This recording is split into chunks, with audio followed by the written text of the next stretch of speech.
2 weeks ago, we were at Adams and you guys planted seeds. Does anybody remember what kind of seeds we planted? Corlin, you remember what kind of seeds were they? They were flower seeds. They were flower seeds. Does anybody know what kind of flowers?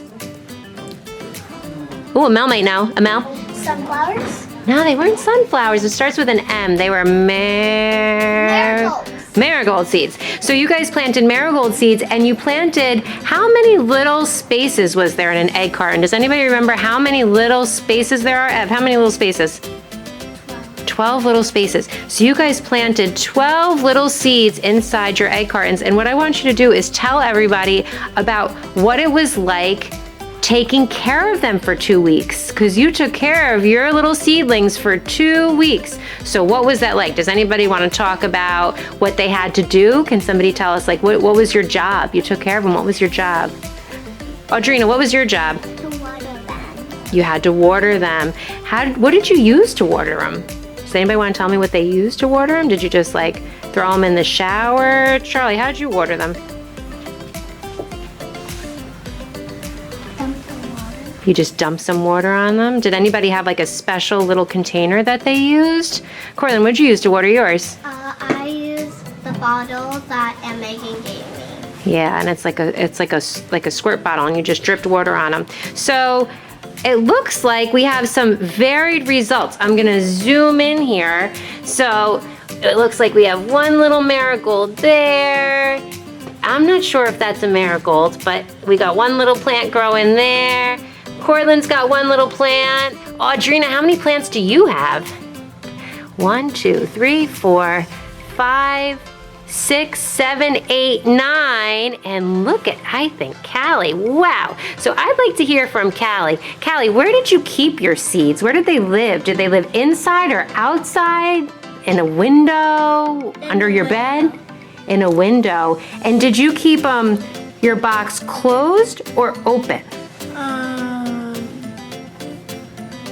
Like, was it laid like it is now, or was it like closed up and covered in plastic? Open. It was open just like that? How about you, Audrina? Tell us about your plants. Where did they live in your house? By the window. By the window? So was sun getting to your plants? Yeah, and did you keep them in the bag, or was it just open like you have it there? It was in the bag, in the window, in the sunshine. Corlin, did you have any problems growing your plants? Did anything happen and it was like, oh no? So I got mold, and I also got too much water. Oh, and when they were moldy, what did you do with them? We put water. We put them outside. And then once they were outside, they got too cold and too dry. It was a real struggle. So we were happy to see your one little seed plant. We have a problem. There's not enough pollinators outside. Does anybody remember what our pollinators were that we learned 2 weeks ago? Can somebody name like one type of, I'll say, animal that pollinates? Quinn, what pollinates? A butterfly is a type of pollinator. Who can name a different kind of pollinator? Charlie. A bee, and we buzz around like bees. And then there's like another type of pollinator. There's like 2 more maybe you could say that are like main ones. Portland. Ready? 1, Hummingbirds, excellent. And Amel, did you have another one? You were going to say birds. And then the flies could be pollinators too, sure. So the bees and the butterflies are in trouble because there's so many houses and roads. There's not enough natural space for them to get food. So what we want to do is teach people about pollinators so that we can tell them how to help them. So we're going to learn a little bit today about one of our types of pollinators, the one Quinn said, butterflies. Does anybody know where caterpillars come from? Crazy question. The garden? Wow. Quinn, where do caterpillars come from? Eggs. A butterfly starts off as an egg, and we have some pictures. So a butterfly starts off as an egg, and then it turns into a caterpillar, and then that caterpillar turns into a butterfly. when there's something that changes form like that, like really changes form, like right now, you were a little baby and maybe you looked a little weird, but you're just like a bigger version of a baby, and then you get older and you're an adult, you don't really like fully change form. This is like, whoa, I was a caterpillar and now I'm a butterfly. This is a metamorphosis. So the butterfly undergoes metamorphosis, and there's all different kinds of butterflies and moths, right? So each butterfly has a specific looking egg, and a specific looking caterpillar, and a specific looking this thing. Does anybody know what this thing is called? Me. Does anybody know what this thing is called? Portland?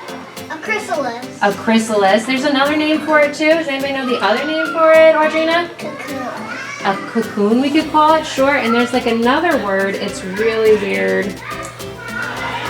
Callie, maybe? No, it's the pupae stage, I think. Pupa? Pupa, yep. And so here's some different looking eggs. So these are eggs, these are eggs, these are eggs, these are eggs, these are eggs. So check that out. This is like all different butterflies and caterpillars have different eggs. Some of them look like a big string of eggs. Some of them lay a bunch of eggs. A monarch butterfly, which are endangered. The monarch butterfly lays a single egg on a single plant because the caterpillar is going to need that entire plant to live. And then here's some of the caterpillars that those eggs turn into. So here's the caterpillars, and then the caterpillars wake up, and this is where we need to talk about. They get very hungry, and they need to eat plants, and they need to eat lots of plants because they are going to change from the caterpillar into the chrysalis, and then eventually into a butterfly. And it's not like a spider. It's not like they spin this web. They actually grow into this chrysalis shape. And then when they're in there, all this stuff happens and they come out as a butterfly. So they just keep shedding their skin or molting. Amelia. I have something to say about, because when they wake up, they're hungry. So They're there's very even hungry. a book about it, but it's The not hungry true. caterpillar. That's yes. Like the hungry caterpillar. And they just eat and eat and eat. They hatch out of their chrysalis. And this is moths and butterflies. And then the butterflies are very hungry too. What do butterflies eat? Caterpillars eat the leaves. What do butterflies eat? I know. We've heard from all these people. Anyone else know what butterflies are eating? And for the door. And all right, Quinn, what are the butterflies eating? The nectar from the flowers. These are caterpillars from painted lady butterflies. What did they look like a few days ago?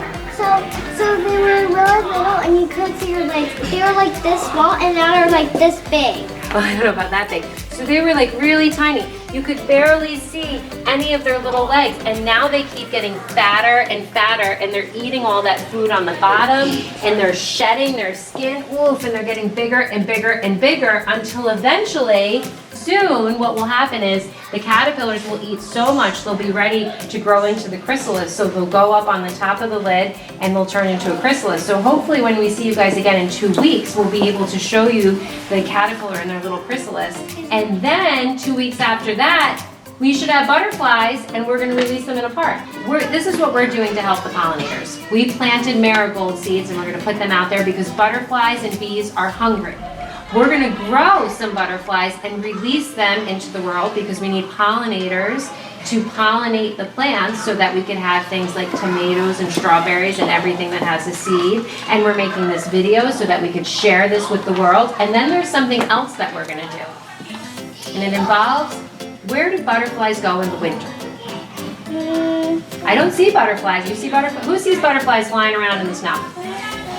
You see butterflies flying around in the snow? Well, I know something about where the butterflies go, but I don't see them flying around. So Okay, so they're not flying around in the winter. Where are they? So when they fly around, so they go to a really warm place like Florida, or maybe like another warm place. Like maybe where your sister lives? Might be out in a warm place. Where does your sister live? Mexico. So can you believe that the monarch butterfly and a lot of other butterflies fly all the way from where we are, way down all the way to Florida, and some of them fly all the way to Mexico. They fly like 7,000 miles. Crazy. And then they come back in a series of time to come up here and lay eggs so that it can all start again, and then the eggs will hatch, and in the fall they'll fly down to Florida or Mexico. But not all butterflies do that. Some butterflies and pollinators like bees, they lay their eggs and those eggs hatch as caterpillars right here in the springtime. So you know what would happen if a butterfly, say, laid their eggs in your garden, and then your family was like, oh, we're gonna pretty up our lawn, and they raked all the leaves out. They could be raking butterfly leaves that butterfly egg leaves out, and they could be killing pollinators without even knowing it because they haven't hatched yet. Or they could be taking the caterpillar's food away. So what we're going to try to do is convince people to not mow their lawn in May. We want to just not touch your lawn or do any lawn work, because that helps our pollinators. Because if there's caterpillars, or sometimes there's some of the moths and butterflies will stay in like a chrysalis over the winter. If we start moving it around now in the springtime, it might be too early and we could be killing them. Or if we cut all the dandelions down, then they're going to lose out on food. So what we're going to do is make posters to convince people to not mow their lawn in May. Let me hear you guys say, no mow May, no mow May, no mow May. All right, so you guys have to try to convince your parents not to not to cut their lawn in May. And then also, we're going to have, with the help of your parents, you sharing that information with the world. And we talked a little bit about if your parents don't want to leave, if they have to mow some of the grass, maybe they could leave a portion of it to feed the pollinators. No mow May, no mow May, no mow May, no mow May, no mow May. Oh, this is very interesting actually. This looks like a monarch butterfly, but it's not. This is the monarch caterpillar. I need the monarch butterfly. This is the butterfly that flies all the way to Mexico. Is the woolly bear. The woolly bear turns into the tiger moth. How many people have seen a woolly bear? Have you seen a woolly bear? Turns into this kind of moth. All right, so out of 17, we got 1. Yay!